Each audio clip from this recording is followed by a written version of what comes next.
thing that makes them different is the blend of all these important people in your life that impact you and make you who you are. It could be as simple as your order at Starbucks or the way you talk with your hands. Without maybe realizing it, you became shaped by these people. I found myself being a different version of me based on my life, good or bad. But at the end of the day, I know when I'm with the people I love, I'm the best version of myself. Hi, I'm Madison Dolan, and I believe you are who you surround yourself with. This saying means that the people you spend the most time with significantly influence your behavior, values, and overall character, essentially shaping who you are as a person. So if you surround yourself with positive and supportive people, you are more likely to embody those qualities yourself, while the opposite is also true with negative influences. I've found over time, people from my past have had so much influence on me that it has made up who I am now, and will continue to shape me in the future.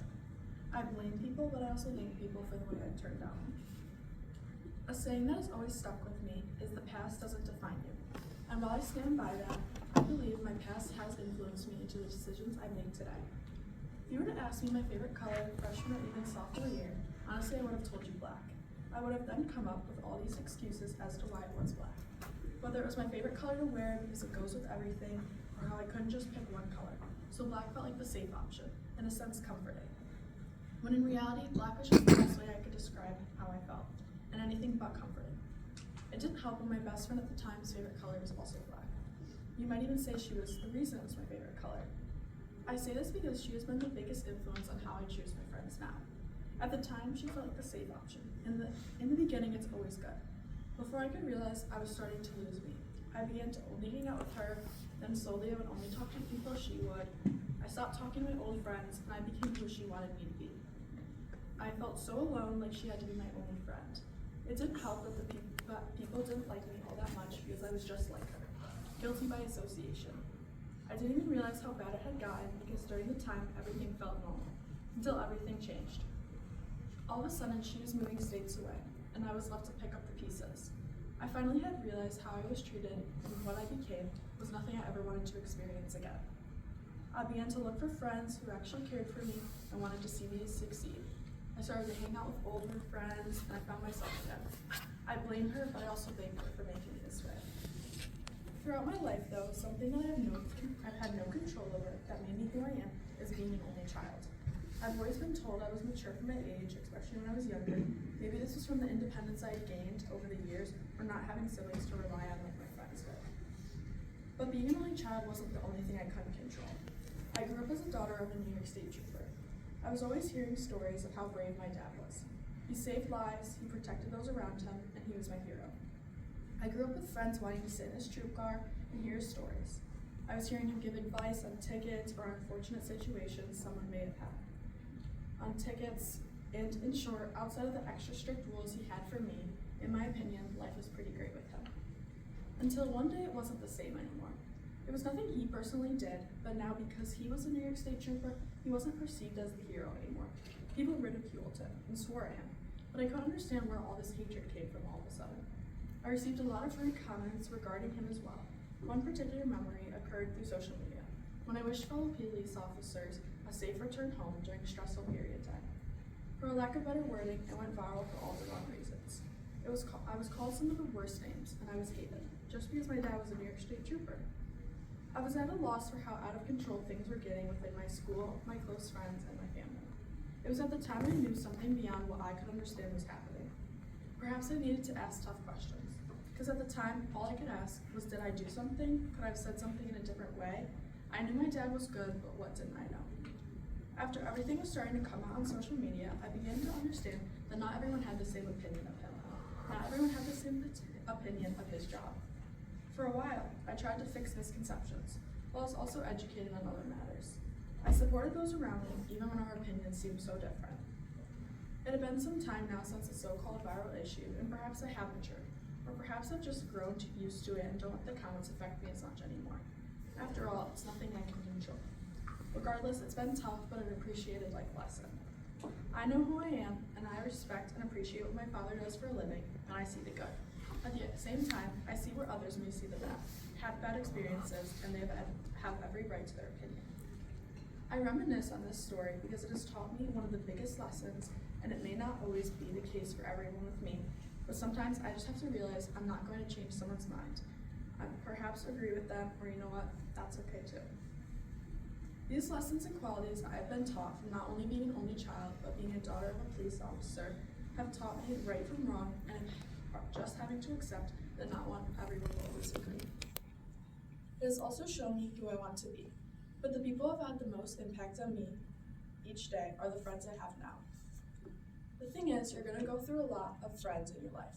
You're going to make a lot of friends, and you're going to lose a lot of friends.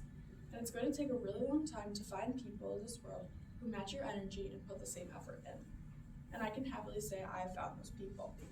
If you had told me who the people I spend the most time with now are, I would have never believed you. But now I'm forever grateful for them. From the 4 other girls I cheer with, who I call my best friends, to the bigger group of us from another school, I know I can always count on them, and they will always be there to support me. They're to pick me up from a long day and are the ones to remind me little failures don't shape me. My friends now have taught me how to show that I care for the well-being of other people's lives. When someone has a problem or is simply having a bad day, I react in the same manner my friends have always reacted to me. They're my support system. Whenever I get frustrated with my family or even school, which happens often, whatever they're doing, they immediately drop to talk with me instead. Even a simple phone call or a text goes a long way. Yet the action touches me deeply every time. These girls cared for me in the most genuine way anyone outside my family ever had. I owed it to them to strive to be the same type of friend they have always been to me. Through all the highs and lows I experienced with my friends, I became supportive and encouraging in all my relationships like they always been. I am the person I am today, not only because of the big moments in my friendships, but because of the small moments as well. The small moments combined into something bigger, something that I now recognize as the moments that made me who I am. The friends who helped me mold me may not be the same people to me as they once were, but no matter what happens to them, I will always remember they have made me who I want to be. While I have chosen my friends who have had the greatest influence on me today, something that I don't have as much control over is the need I have for everything to be planned out.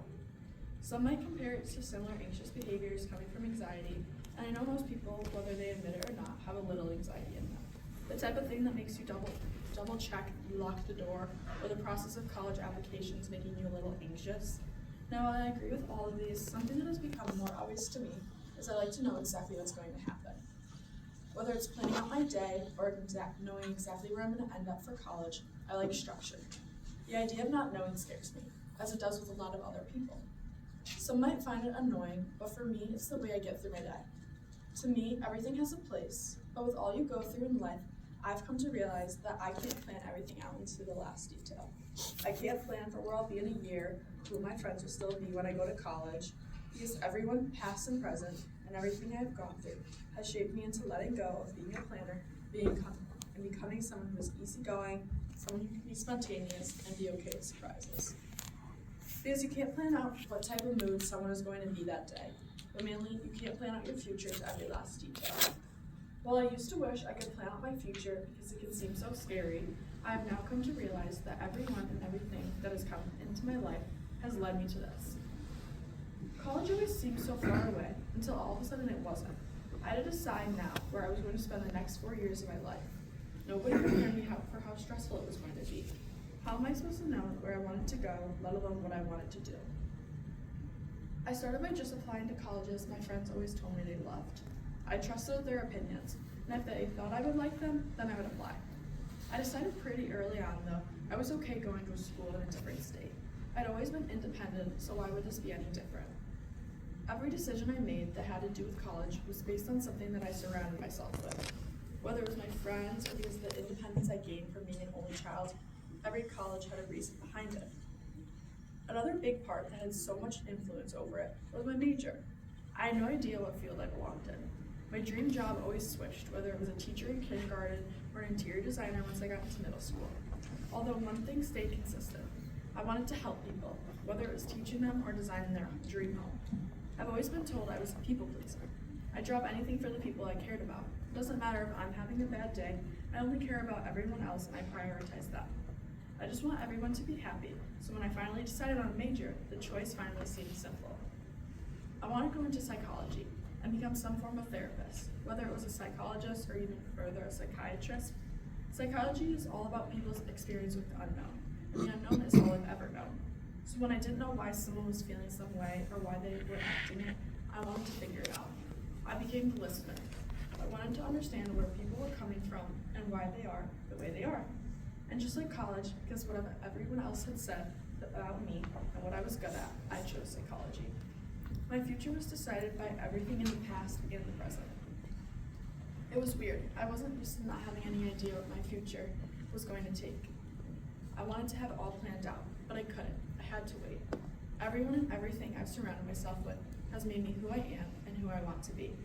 Because of my friends, past and present, and how I grew up, it has affected me in every way.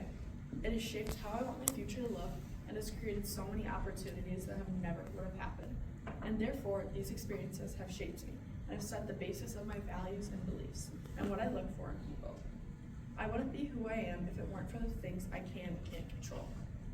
I'm grateful for my friends in the past and present and who have showed me how I want to be treated, or the independence I've gained from just being an only child my whole life. I believe you are who you surround yourself with. Whether it's as simple as when I go to Starbucks and order the same thing every time just once because my friend told me to try it, or as big as wanting to become a psychiatrist because I've always seen the good in everyone, especially the good in the people I spend my most time with. My friends. Because of the people I surround myself with now, I can happily say my favorite color isn't black.